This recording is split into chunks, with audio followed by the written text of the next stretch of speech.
This application seeks consent for the erection of a new dwelling in the open countryside located near to but outside of Chadlington, to the north of Greenend. So the site is a former limestone quarry.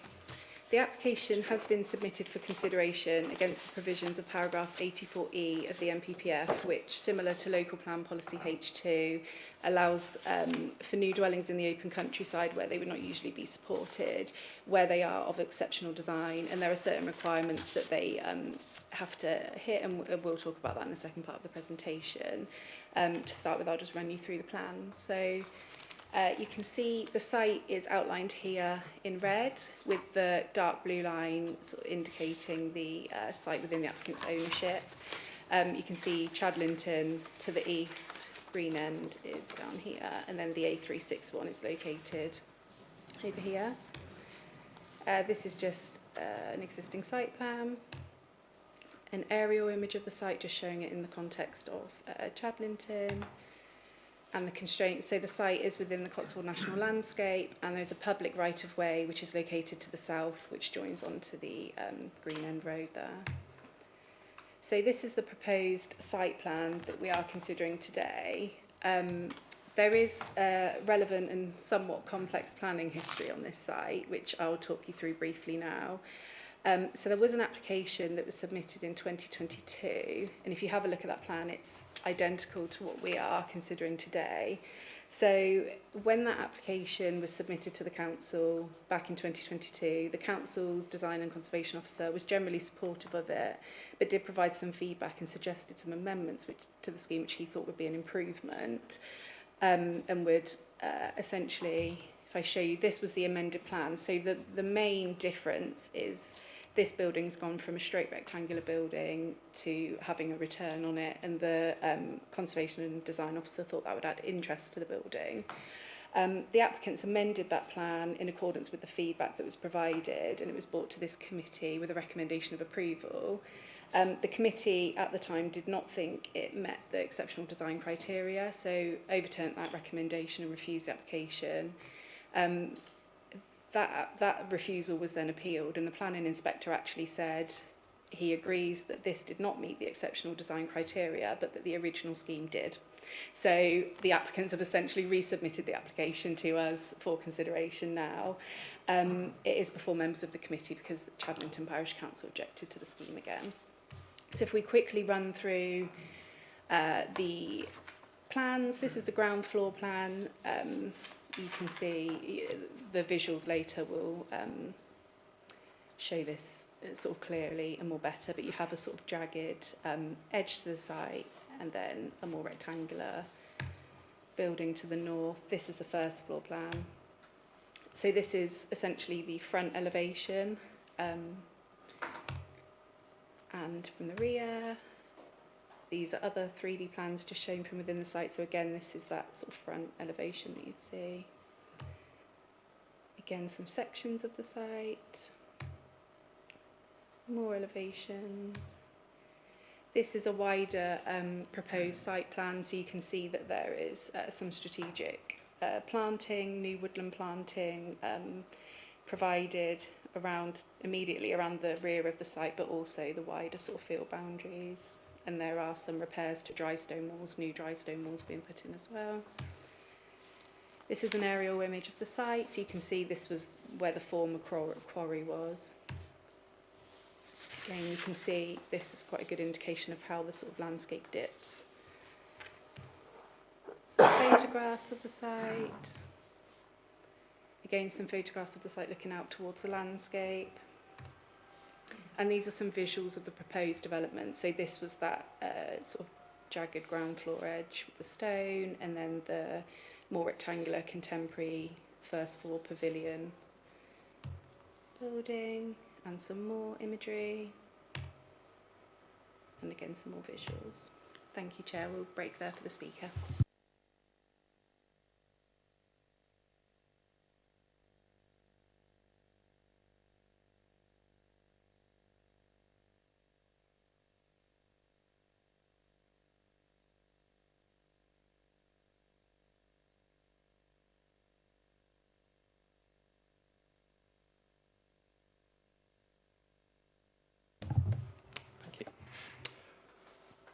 Good afternoon, Chair and members of the committee, and thank you for the opportunity to speak in support of this application. All the key issues are well covered in your officers' report, and I'd like to take this opportunity to thank officers for their hard work in addressing the issues and the history associated with the site, which is reflected in the strong recommendation you have before you. The new dwelling benefits from an innovative, sympathetic design which responds to its landscape setting. The exceptional design of the scheme, including the use of the latest technologies in renewable energy and its positive impact on the surrounding landscape, ensures that it meets the test outlined in paragraph 84 of the NPPF. This view is shared by the design review panel and by your officers. The proposals submitted as part of this application are principally the same as the original scheme initially submitted to the Council under the previous application. The form of the pavilion was amended at the request of the Council's design and heritage architect. However, this application seeks to reverse that change, returning to the original decision which was endorsed by the inspector in their appeal decision. Whilst covered in the officer's report, I would like to emphasise a couple of the inspector's comments regarding the originally submitted long primary form of the pavilion, which forms part of the proposals before you today. On this matter, the inspector states, and I quote, "It would, in my view, reinforce the character of the land, its simple, prime shape resonating with the simple pattern of the boundaries which characterise the landscape. The contrast between light, machined materials and sleek detailing defining a simple geometry of the pavilion against the handcrafted workmanship and rectangular alignment of the heavy field boundaries. This would all enhance the beauty of the unity of the two elements, pavilion and landscape, a sweet resonation." The inspector went on to consider the changes that were made to the pavilion design, highlighting that this weakened the form of the building, and concluded that, because of the effects of the late change in the design of the pavilion, and for this reason alone, the design of the development is not of exceptional quality. Regarding the second test of paragraph 84, which requires development to significantly enhance its immediate setting and be sensitive to the defining characteristics of the local area, your officers, the design review panel and the previous inspector all share the view that this test is met. The previous cramped arrangement has been reversed, with the pavilion proposed returning to its originally submitted long primary form, and this removes the only element of the scheme from achieving the high bar of paragraph 84. I have 30 seconds left, sir. Thank you. Given this clear directive from the inspector and the strong recommendations set out in your officer's report, it is hoped that you can now support the application. Thank you.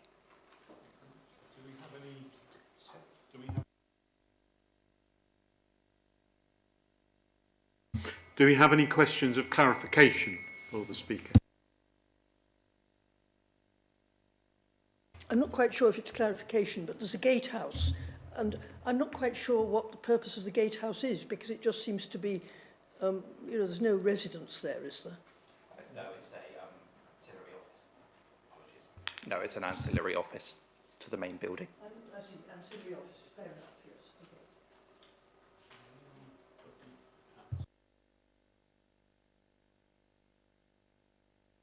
Thank you, Chair. Do we have, yes, please. So, turning to the assessment and merits of the proposal, as mentioned earlier, new dwellings would not usually be permitted in the open countryside unless in a number of specific circumstances, one being where the dwelling is of exceptional design. This is set out in policy H2 of the local plan and also paragraph 84 of the NPPF.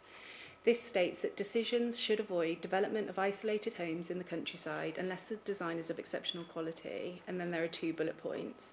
So the first is that it's truly outstanding, reflecting the highest standards in architecture and would help raise the standards of design more generally in rural areas.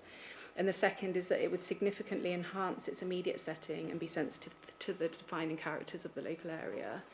In this case, the officer's report does set out a very detailed assessment of the design and also summarises the planning inspector's view, which concluded that the original design, the one we're considering today, was, and I quote, imaginative and grounded in the site's quarry history, that the pavilion form, which is that upper rectangular section, is elegant and restrained, but also resonant with the rectilinear field pattern of the surrounding landscape, that the contrast between that heavy quarry base and then the lighter, more contemporary pavilion is deliberate and successful, and that the design clearly met the highest standards of architecture.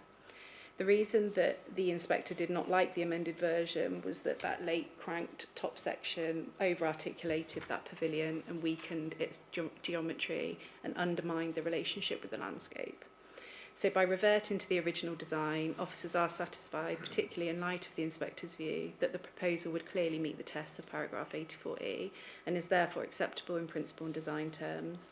Details of the dwelling's sustainability credentials have also been submitted, and the Council's climate officer has advised that these measures are acceptable, are subject to securing these by a condition. Another key consideration is, of course, the impact on the wider landscape, as the site is within the Cotswold National Landscape. So there is a wider landscape strategy for the site, which includes a number of restoration and landscape enhancement works that are considered to align with the objectives of the Cotswolds National Landscape Management Plan and would lead to an overall improvement in the site setting, with the dwelling itself responding sensitively to the historic use of the site. The development would assimilate discreetly into the landscape without trying to conceal or hide itself. Now, in the consideration of this application, the Council also have a duty to further the purpose of the national landscape. And in this context, the introduction of an exceptionally designed dwelling with comprehensive biodiversity and landscape-led planting strategies serves not just to conserve the landscape, but also enhance its natural beauty, ecological value and the scenic quality. So it's considered to meet those tests too. There are no technical objections in relation to highway safety, drainage, ecology or land contamination, subject to a number of conditions. And due to the site's isolated location, there'll be no impact on neighbours. Therefore, officers are recommending the application for approval, subject to the imposition of the conditions outlined in the report. Thank you. Councillor Goodwin. Thank you. So this is the first time I've seen a paragraph 84, so it's sort of news to me. And the first question is on the exceptional design quality, and then the second is the does it enhance the immediate setting and is it sensitive to the local landscape? So I think on the second question, I think it does. I think given the existing sort of disused quarry, I think it does enhance its location. I think it's not prominent to the wider landscape, and so I think that one is fine. I don't think I'm qualified to say whether it's exceptional quality design, and I can give a personal opinion, and I'm sort of love-hate it a bit. So I'm not sure, and I think it's irrelevant, my personal opinion. The design review panel, obviously, approval is key in that respect, and then I suppose the final decision maker is the inspector, and given the inspector's sole reason for the appeal dismissal was the cranking of the building, then it just seems to me that there's no room for ambiguity, and that I would propose acceptance of the officer's recommendations.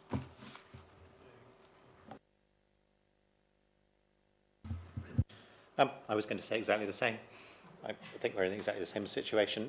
The only thing that I think we need to be careful of is condition 12, because I think that one's really important, the one on the lighting, and just to make sure that people understand what those conditions are when they're agreed. And my other question is on 15, where we're looking at the biodiversity net gain and things, but it also mentions on the site that there's Japanese knotweed, and I don't know how much there is, but if we start doing all the biodiversity before that's all gone, you're going to be undoing and redoing all the bits and pieces because of that Japanese knotweed. And I didn't know whether it needed something in there rather than just a note at the back, because, well, it depends how big the Japanese knotweed is. So because a lot of the site, then it's quite important. If it's just one small patch, then it's not. But I couldn't actually find out how much it was. Sorry, so do I take it you're seconding the recommendation? Thank you very much. Councillor Poskett. I spent a long time reading this and trying to decide what was meant by the cranking. I now understand. If that's the only change, the only thing the inspector didn't like, I think we're in slightly difficult territory to complain about anything really. I mean, if by exceptional you mean there's nothing quite like it, I think I would certainly agree. It seems exceptional in that respect, in that it is fairly unique, I think, and I think it's fairly well hidden away. So, although I have difficulty getting my mind around the design, I think in that respect we're going to have difficulty complaining about it. What really concerns me is the access. You've got a long straight road. Okay, it's not very busy, but you just, as far as I can see, you've just got another road coming into it, and highways don't seem to have bothered about that. But I would have thought we should need to make sure there's good displays there so people can really see what's coming rather than just a straight access, or lots of signs to say beware right-hand turning or your vehicle's turning or something like that. But I suppose if highways haven't complained, we can't really put a condition or anything there, can we? Oh dear. I think, oh yes, and I mean, I suppose one always worries about gatehouses, which are additional offices when they'll come and have a sort of bedroom above, all that kind of thing, but we can't predict the future, as it were. Thank you. Councillor Jackson. Just to concur really with Councillor Goodwin, he sort of basically said what I was going to say, annoyingly. I can't see how really, as previous speakers have said, I mean, the Parish Council's main concern was it would have a harmful impact on the environment of the local area, and I agree with Councillor Goodwin. I can't really see that. I mean, unless you were flying over in a helicopter. I mean, when I first got the papers the other day and I started reading and it said isolated house in the middle of nowhere, I thought, God blimey, how are we going to get away with that? But obviously, you know, then I read it properly, part of an old quarry, and it all makes absolute sense, even though some of it I don't really understand. You know, it's got a lot going for it in the sense of environmental issues like solar panels, but I've no idea what micro-louver systems, mixergy tanks or long-wave infrared heating is, but I'm sure it's all good stuff. And you know, obviously the design is of exceptional quality, and just like Councillor Goodwin, I've no idea what that might mean, but I'll take your word for it. So I'm quite happy to accept this.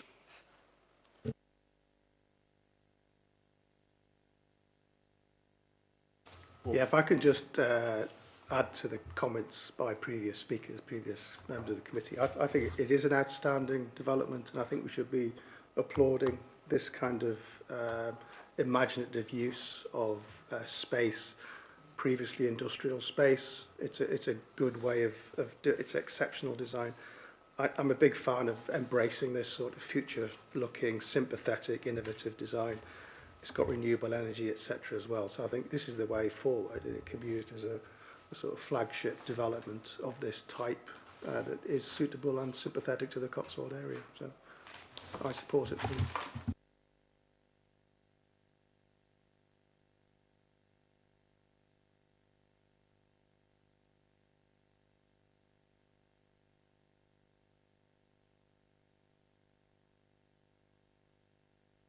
Thank you, Chair. Yeah. So with regard to the Japanese knotweed, I imagine that detail, I haven't been out to site myself, this was a meals application, but I imagine the details of what's exactly on site would have been included in the ecology reports that our ecologists would have looked at and put together those conditions. So I'm satisfied that they're satisfied with how we're dealing with it, and it will be managed and within that package of information that we're going to receive as part of the discharge of conditions. And just to follow up on Councillor Poskett's point, yeah, we can't include any additional highways related conditions if they haven't asked for them. I think it's quite a, like you said, it's a straight road and there is quite good visibility coming out of there, so I'm not concerned. Thank you.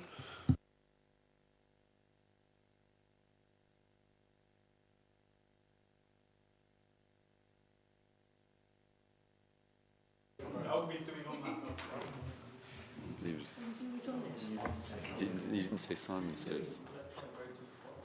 Yes, I can never